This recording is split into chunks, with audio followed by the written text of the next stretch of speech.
Assalamualaikum warahmatullahi wabarakatuh. Let me introduce myself. My name is Nina Sulastri. I'm from the 4th semester of Mathematics Education STKIP Muhammadiyah Kuningan.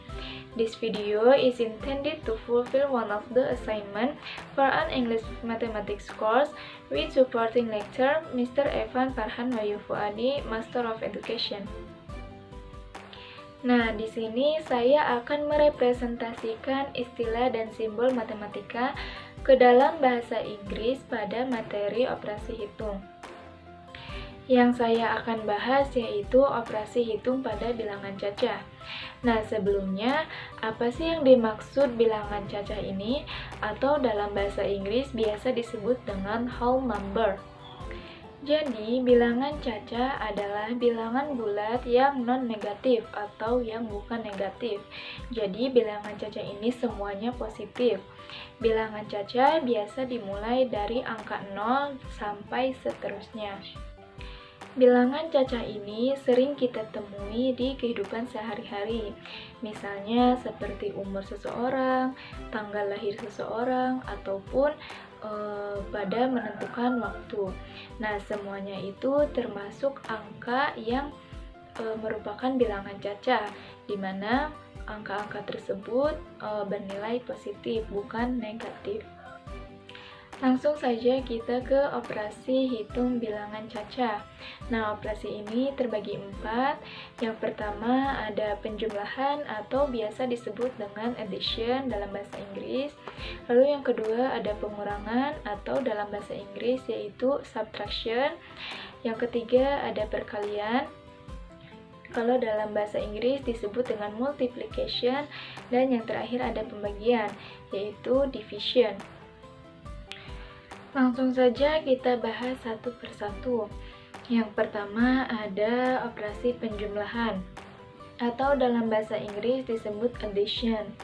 Nah, operasi penjumlahan ini biasa disimbolkan dengan tambah atau dalam bahasa Inggris disebutnya plus. Plus begitu. Nah, operasi penjumlahan ini terdiri dari beberapa sifat. Yang pertama ada tertutup. Nah, tertutup ini yaitu penjumlahan sesama bilangan yang menghasilkan bilangan cacah.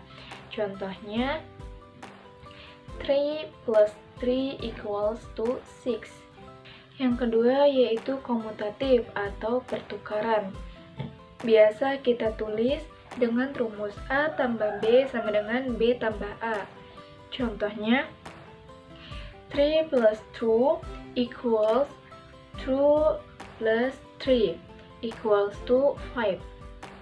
Yang ketiga ada asosiatif atau disebut pengelompokan.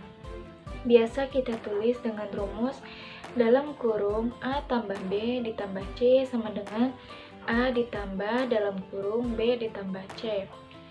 Contohnya, in brackets 1 plus 2 plus 3 equals 1 plus in brackets 2 plus 3 equals to 6.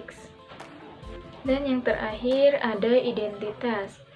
Identitas yaitu penjumlahan dengan 0 menghasilkan angka yang sama.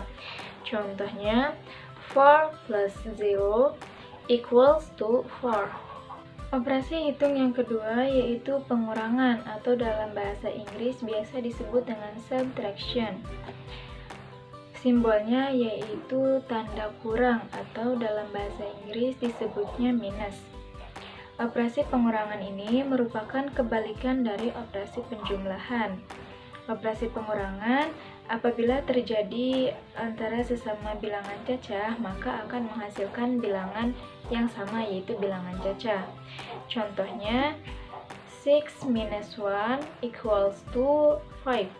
Sementara itu, jika angka di depannya kecil, maka akan menghasilkan bilangan bulat. Contohnya, 2 minus 5 equals to negative 3, di mana angka 2 dan 5 ini termasuk bilangan cacah, sedangkan min 3 adalah bilangan bulat. Operasi hitung yang selanjutnya yaitu perkalian atau dalam bahasa Inggris disebut dengan multiplication. Operasi hitung ini menggunakan perkalian silang antara dua himpunan. Sifat-sifatnya antara lain, yang pertama ada komutatif atau pertukaran. Contohnya, 3 multiplied by 2 equals to 2 multiplied by 3 equals to 6. Lalu yang selanjutnya ada asosiatif atau pengelompokan. Contohnya, in brackets 2 multiplied by 3 multiplied by 4 equals to 2 multiplied in brackets 3 multiplied by 4 equals to 24. Yang selanjutnya yaitu distributif atau penyebaran. Contohnya, 2 multiplied in brackets 4 plus 5 equals to in brackets 2 multiplied by 4 plus in brackets 2 multiplied 5 equals to 18. Dan yang terakhir yaitu ada identitas atau menghasilkan angka sama. Contohnya, 6 multiplied by 1 equals to 6. Operasi hitung yang terakhir yaitu ada pembagian atau dalam bahasa Inggris disebut dengan division. Pembagian ini kebalikan dari operasi perkalian. Operasi ini tidak memiliki sifat komutatif, asosiatif, ataupun distributif. Biasa kita tulis dengan rumus A dibagi B sama dengan C, kebalikan dari B dikali C sama dengan A. Contohnya, 8 divided by 2 equals to 4. Maybe that's all the discussion from me. Sorry if there are deficiencies. Thanks for watching this video. Wassalamualaikum warahmatullahi wabarakatuh.